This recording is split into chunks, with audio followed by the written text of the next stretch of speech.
Good news mga idol, may magbibigay na naman ng mga damit at mga laruan para sa mga katutubong Aita.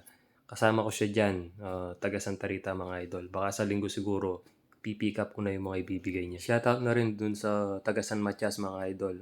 Nag-PM siya sa akin, meron daw siyang ibibigay na mga damit din para sa mga katutubong Aita mga idol. Ayan, shoutout sa taga San Matias, maraming salamat at maraming salamat sa suporta nyo mga idol. Baka siguro bukas ng hapon magkita tayo kasi busy tayo ng umaga mga idol. Kung napapansin nyo, makakapal yung mga suot nila mga idol.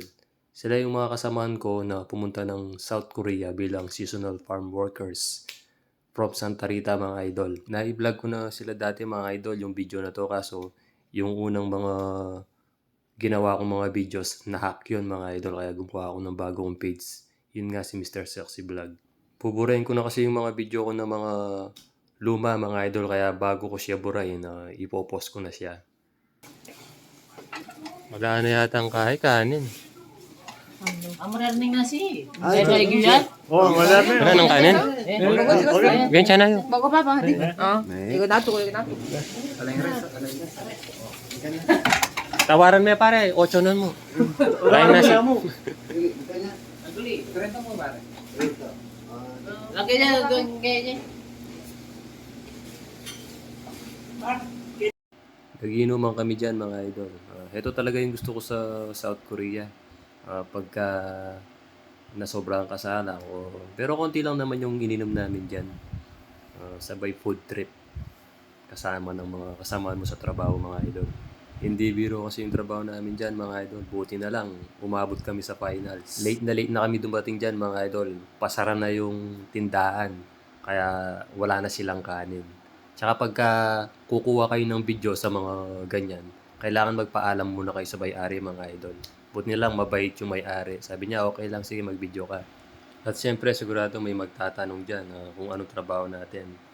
Yung trabaho namin mga idol, sa dagat kami. Nagtatanim kami ng mga seaweeds. At saka mga nag-aalaga kami ng mga abalon mga idol. Yan yung ginagawa namin mga idol pag day off namin. Nag-e-enjoy para hindi tayo ma-homesick, hindi tayo masyadong nag-iisip para sa pamilya. At saka para mabawasan na rin yung pagod natin. Otro plato. Ay. Kawani yung kaya pa. Ingating sabo. Kawani yung lalagyan. Sulutin niya yung 10,000 won ha.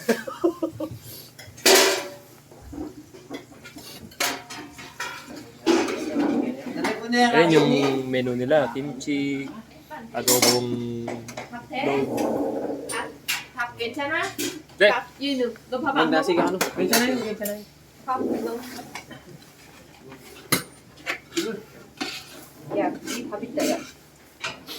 Sa kanya.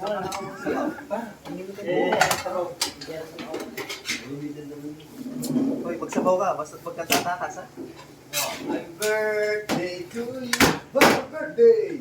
Birthday